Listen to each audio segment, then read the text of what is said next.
नमस्कार, आदाब, सत श्री अकाल, जय भीम, जोहार। मेरा नाम है नवीन कुमार। अमेरिका और इजराइल की ओर से ईरान के खिलाफ छेड़े गए युद्ध को 1 महीना पूरा हो चुका है, 4 हफ्ते। इस 1 महीने में पूरे पश्चिम एशिया की सूरत बहुत बदल चुकी है। पूरे क्षेत्र में मृतकों और घायलों की संख्या में भी लगातार इजाफा होता चला जा रहा है। इस जंग का असर धीरे धीरे पूरी दुनिया पर दिखने लगा है। बावजूद इसके दोनों ही पक्षों की तरफ से अभी तक कोई भी युद्ध विराम के लिए पूरी तरह तैयार नजर नहीं आ रहा है। आइए हर हफ्ते के हिसाब से समझते हैं कि इस जंग में कौन कब आगे बढ़ता नजर आया और कौन कब पीछे हटता नजर आया, कैसे बदली जंग की सूरत। इसके अलावा यह भी समझेंगे कि इस युद्ध ने दुनिया के जियोपॉलिटिक्स को कैसे प्रभावित किया। अगर जीत हार से अलग हटकर भी देखें तो ईरान के कई टॉप नेतृत्व की मौत हो चुकी है। वहीं अमेरिका इजराइल को भी इस युद्ध में भारी नुकसान उठाना पड़ा है। इसने दुनिया भर की राजनीतिक, सुरक्षा और आर्थिक असलियत को बदल कर रख दिया है। तो सबसे पहले देखिए पहले हफ्ते में क्या हुआ। अमेरिका ने ईरान को पहले ही दिन दहला कर रख दिया। ईरान के सर्वोच्च नेता आयतुल्ला अली खामनेई, शीर्ष जनरल अब्दुल रहीम मौसावी, आईआरजीसी के टॉप कमांडर मोहम्मद पाकपुर और सलाहकार अली शामखानी मारे गए। इसके जवाब में ईरान ने न केवल इजराइल बल्कि खाड़ी क्षेत्र में मौजूद अमेरिकी ठिकानों और ऊर्जा लक्ष्यों पर सैकड़ों मिसाइलों और ड्रोन दागने शुरू कर दिए। कुवैत में एक सैन्य अड्डे पर 6 अमेरिकी सैनिक मारे गए और 3 अमेरिकी लड़ाकू विमान गिर गए। अमेरिका को ऐसी प्रतिक्रिया की हरगिज उम्मीद नहीं थी, लेकिन दुनिया ईरान की हिमाकत से तब हैरान रह गई जब उसने वैश्विक तेल व्यापार के लिए सबसे महत्वपूर्ण होर्मुज जलडमरू मध्य को बंद कर दिया। हिजबुल्लाह जंग में कूद पड़ा लेबनान की तरफ से।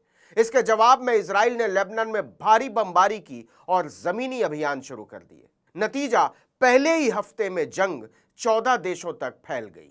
अमेरिका और इजराइल के लिए मुश्किल तब खड़ी हुई जब अपने शीर्ष नेताओं के मारे जाने के बावजूद ईरान की सरकार नहीं गिरी, न ही कोई सरकार विरोधी प्रदर्शन हुआ। उल्टा नेतन्याहू और ट्रंप की बगावत की खुली अपील के बावजूद पूरा ईरान एकजुट हो गया। नतीजा, ट्रंप अमेरिका के अंदर ही घिर गए।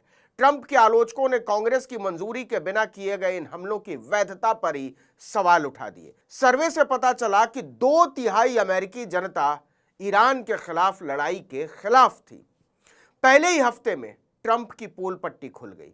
उन्होंने कहा कि सैन्य अभियान का मकसद ईरानी लोगों को स्वतंत्रता दिलाना है, जबकि अमेरिकी अधिकारियों ने कहा कि हमारा मकसद ईरान की सैन्य क्षमताओं को कमजोर करना है। ऊपर से ईरान के दक्षिणी शहर मिनाब में लड़कियों के स्कूल पर हुई बमबारी में 170 से ज्यादा बच्चियों की मौत ने ट्रंप के चेहरे पर कालिख पोत दी। युद्ध के पहले हफ्ते के अंत तक कच्चे तेल की कीमतें $70 से उछलकर $90 प्रति बैरल को पार कर गईं। अब आइए दूसरे हफ्ते पर। ट्रंप और नेतन्याहू दोनों समझ चुके थे कि ईरानी सरकार गिरने वाली नहीं है और इस जंग को जल्दी समेटना उनके हाथ में नहीं है।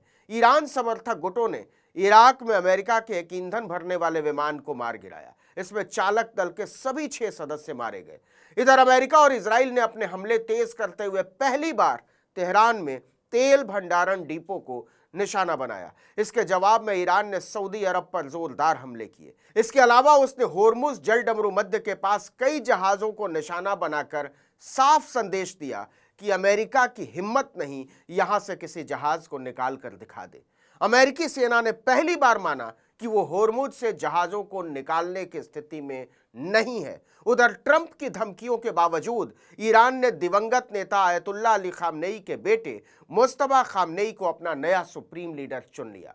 मुज्तबा ने सुप्रीम लीडर बनते ही कहा कि पूरा हिसाब बराबर होने तक युद्ध नहीं रुकेगा। अमेरिका के पास ताकत है तो होर्मुज को खोल कर दिखा दे। उधर युद्ध के दूसरे हफ्ते में खिंचते ही ट्रंप बौखला उठे, क्योंकि उन्होंने दावा किया था कि युद्ध जल्दी ही खत्म हो जाएगा, लेकिन उनके अपने ही अधिकारियों ने उन्हें झूठा ठहराते हुए कहा कि इस युद्ध के खत्म होने की कोई सीमा नहीं है। ईरान ने दावा किया कि अमेरिकी और इजरायली हमलों में उसके लगभग 10,000 नागरिक स्थल क्षतिग्रस्त हो गए हैं। इधर लेबनान में इजराइल के तेज हमलों की वजह से 8 लाख लोगों को घर छोड़ना पड़ा। बावजूद इसके हिजबुल्लाह के नेता नईम कासिम ने कहा कि हम अस्तित्व की इस लड़ाई में एक लंबे टकराव के लिए पूरी तरह तैयार हैं। 8 मार्च को कच्चे तेल की कीमतें बढ़कर $110 प्रति बैरल के पार चली गई। अब आइए तीसरे हफ्ते पर। अमेरिका का ईरान से टकराव हवाई हमलों से आगे बढ़कर एक बड़े क्षेत्रीय ऊर्जा संघर्ष में बदल गया। इजराइल ने ईरान के सुरक्षा प्रमुख अली लारिजानी और अर्धसैनिक बल बासीज के चीफ गोलमरेजा सुलेमानी की हत्या कर दी। इसकी प्रतिक्रिया में ईरान ने 2 भारी मिसाइलों से इजराइल की 3 स्तरीय वायु रक्षा प्रणाली को भेदते हुए दक्षिणी शहरों डिमोना और अराद में भीषण तबाही मचाई। उसने डिमोना में इजराइल के परमाणु ऊर्जा केंद्र को भी निशाने पर ले लिया।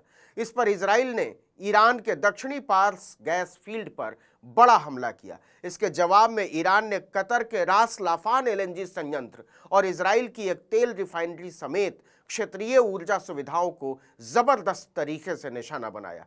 ये टकराव इतना घातक हो गया कि अमेरिकी राष्ट्रपति डोनाल्ड ट्रंप को यह कहना पड़ गया कि ईरानी गैस फील्ड पर इजराइल का हमला उनकी जानकारी के बिना हुआ और अब युद्ध में आगे ऊर्जा ठिकानों को निशाना नहीं बनाया जाएगा। ये इस लड़ाई में ईरान की पहली मनोवैज्ञानिक बढ़त थी। अब आइए चौथे हफ्ते पर। अमेरिका ने पहली बार ईरान के साथ कूटनीतिक संपर्क का दावा किया, लेकिन ईरान ने इसे ट्रंप की चाल बताया और किसी भी शांति वार्ता से इनकार कर दिया। दरअसल ट्रंप एक तरफ बातचीत के लिए टाइमलाइन को बढ़ाते रहे, वहीं दूसरी तरफ पश्चिम एशिया में अमेरिकी सैन्य मौजूदगी भी तेजी से बढ़ाते रहे। दूसरे ये बात खुल गई कि वो इजराइल और अरब देशों के पीठ पीछे से एक गंदा खेल खेल रहे हैं, क्योंकि इजराइल ने ईरान के स्टील कारखानों और एक परमाणु रिएक्टर पर बमबारी की। इसके जवाब में ईरान ने पूरे क्षेत्र के औद्योगिक स्थलों को निशाना बनाने की धमकी दे डाली। इसी बीच कतर में एक सैन्य हेलीकॉप्टर गिर गया, जिसमें तुर्की के 3 सैनिकों समेत 7 लोग मारे गए। इसके बाद अमेरिका ने 82वीं एयरबॉर्न डिवीजन और मरीन्स को ईरान की तरफ रवाना कर दिया। कहा जा रहा है कि यह खार्ग द्वीप पर कब्जा करने की नीयत से किया गया है। इसी बीच ट्रंप ने चेतावनी दी कि अगर ईरान ने 48 घंटे के भीतर होर्मुज जलडमरू मध्य को नहीं खोला तो वो ईरान के पावर प्लांट्स को तबाह कर देंगे। ईरान ने इसे कोई तवज्जो नहीं दी। फिर ट्रंप ने कहा कि हम 5 दिन के लिए हमले रोक रहे हैं बातचीत की वजह से। बाद में उन्होंने इसे 10 दिनों के लिए बढ़ा दिया। इसी बीच खबर आई कि अमेरिका ने पाकिस्तान के जरिए ईरान को 15 सूत्री युद्ध विराम प्रस्ताव भेजा है, लेकिन ईरान ने इसे भी खारिज कर दिया।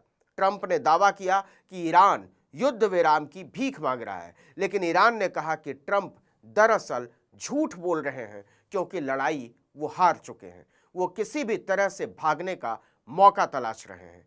इसी बीच यमन के हूतियों ने भी जंग में ईरान की तरफ से शामिल होने का ऐलान करके इजराइल के खिलाफ नया मोर्चा खोल दिया। इस वीडियो में इतना ही, लेकिन अगर आपने आर्टिकल 19 इंडिया को अब तक सब्सक्राइब नहीं किया है तो फौरन कर दीजिए, बेल आइकॉन दबाइए, घंटी जैसी आकृति, लाइक कीजिए और कमेंट करके बताइए हमारा वीडियो आपको कैसा लगा। हमारा ट्विटर हैंडल है article19_India और मेरा ट्विटर हैंडल है नवीन जर्नलिस्ट। नमस्कार।